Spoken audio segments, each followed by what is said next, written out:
Welcome back to MMA Al Dente. I am the guy who picked Joe Stevenson to defeat BJ Penn.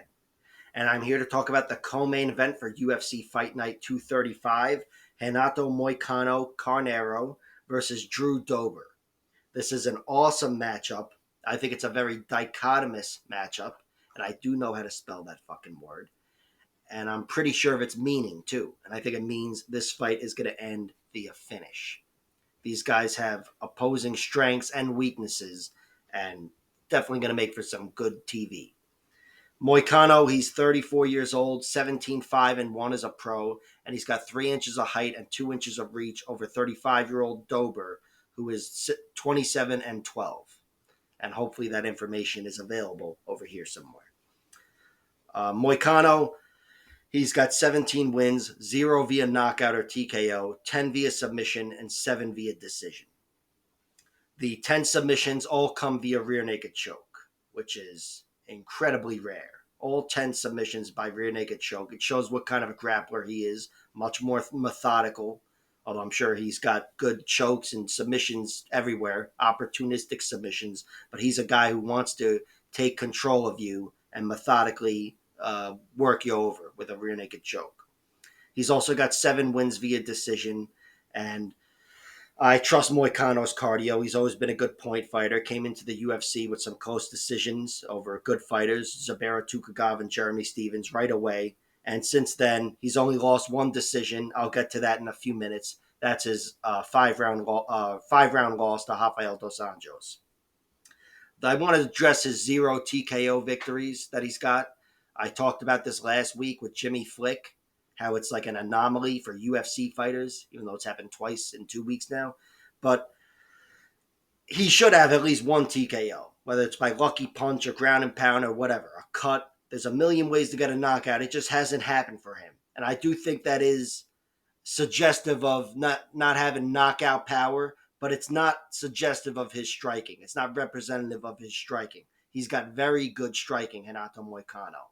He's the guy that outpointed Calvin Kattar, one of the best featherweights and one of the best featherweight strikers, and he outpointed him in a 3-round fight a few years ago. That was one of his best performances and one of his best wins. He was able to tame Calvin Kattar and chop him down with leg kicks and clearly outpoint him in a pure kickboxing match.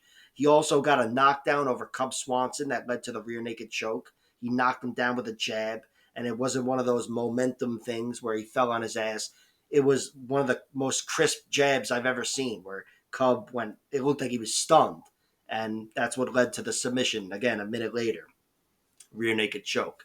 And the same thing happened with Tom Ninamaki. He didn't drop him, but the striking was definitely responsible for the victory, which again was, of course, a rear naked choke. But on the feet, Renato Moicano is up against it here because his biggest vulnerability is his chin, which I'll get to. But technically, in a technical kickboxing match with nobody getting dropped or rocked, Renato Moicano is very much in this or any other kickboxing match in the UFC. Let me address his losses. He's got 5 of them, 3 by knockout, 1 by submission, 1 by decision. The knockouts come to Jose Aldo, Rafael Fiziev, and Korean Zombie.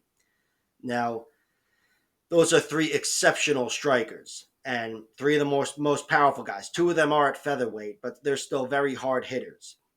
And I do think they're forgivable losses in a sense, but they're still 3 knockout losses, which means Renato Moicano does have a weak chin. I think if you told me he lost 5 fights in the future, I'd guess he lost at least 3 of them by knockout, if not all 5. It's his biggest liability, and certainly here in this fight against Drew Dober, it is by far his biggest liability because Dober, I think, despite maybe not being the striker that those guys are altogether, he's a very good striker, and he is more powerful than all 3 of them.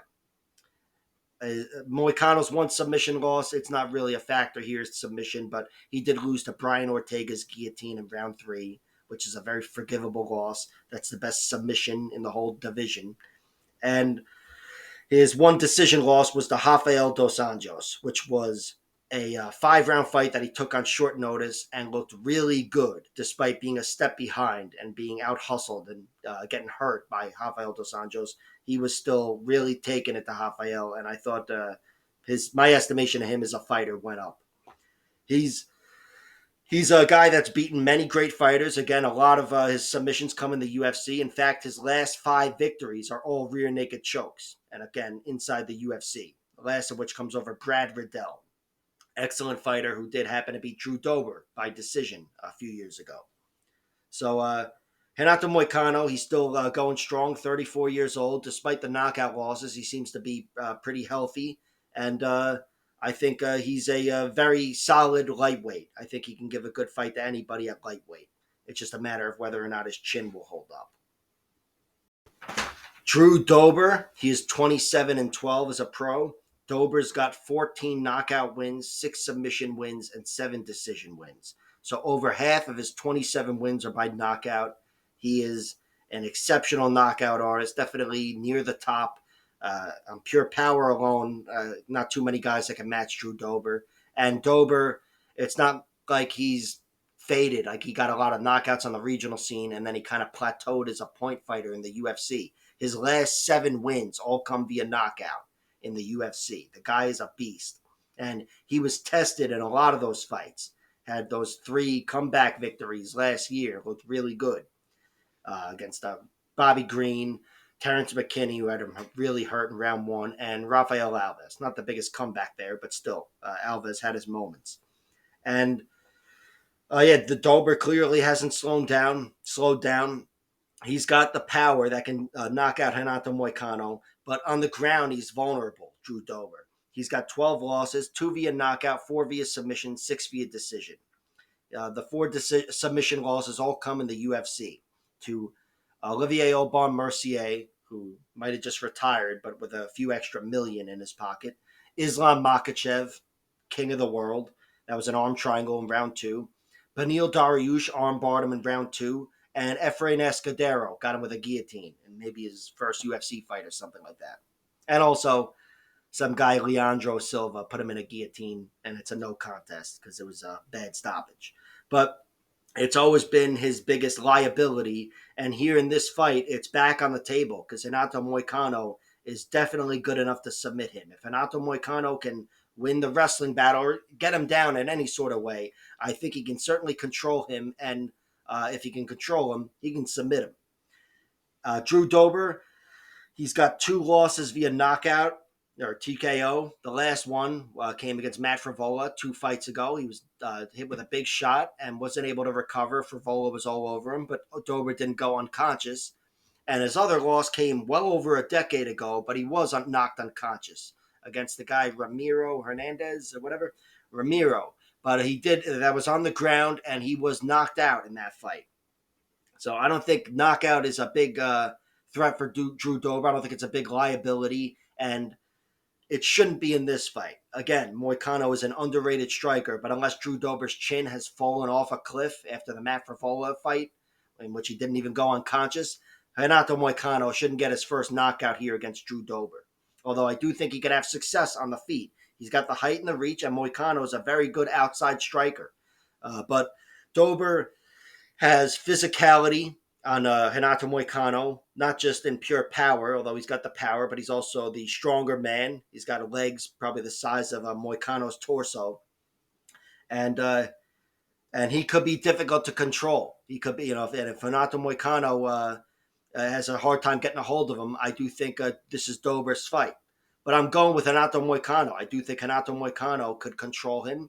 I do think Renato Moicano can keep himself safe. He's got even a path to victory on the feet, but certainly his own strengths on the feet. And on the ground, if he does get it there, it is the biggest gap in skill in this whole matchup here. And Moicano, despite being the historically smaller guy and whatever, I think he's good enough to go through Drew Dober on the ground. Although it wouldn't be inside of a round. I think he would have to get Dober out of there later. Like I mentioned, a lot of his submission losses come in round 2, round 3. He was taken out down the stretch. So I like playing Renato Moicano for this fight because I think he's got more paths to victory. But I especially like playing him because I know you can hedge comfortably with Drew Dober via knockout. Drew Dober, if he does win, I'd be very surprised if he won any other way via knockout. I mean, submission should be off the table. unless he knocks him half out and then guillotines him. Of course, that's possible. And a decision, Renato Moicano would have to be losing the majority of a 15-minute fight, which would be taking place on the feet. I don't think Dober would be winning and not knocking him out. So Drew Dober by knockout is his path to victory. Moicano by submission, of course, I will be looking to play that. But I think he could also win a decision as well. So Renato Moicano, as of now, with the money line, only the money line available, he's my play, and I will hedge with Drew Dober via knockout. But this is one where the guys have distinct traits, so I will be looking to bet on props.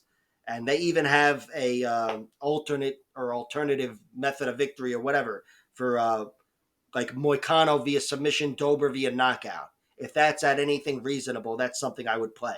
That's what I played for Jimmy Flick versus Malcolm Gordon last week.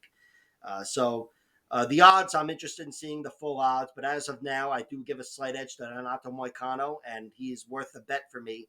Again, especially because I can hedge with Drew Dober via knockout. Like, share, subscribe, all that horse shit, and check out my other videos.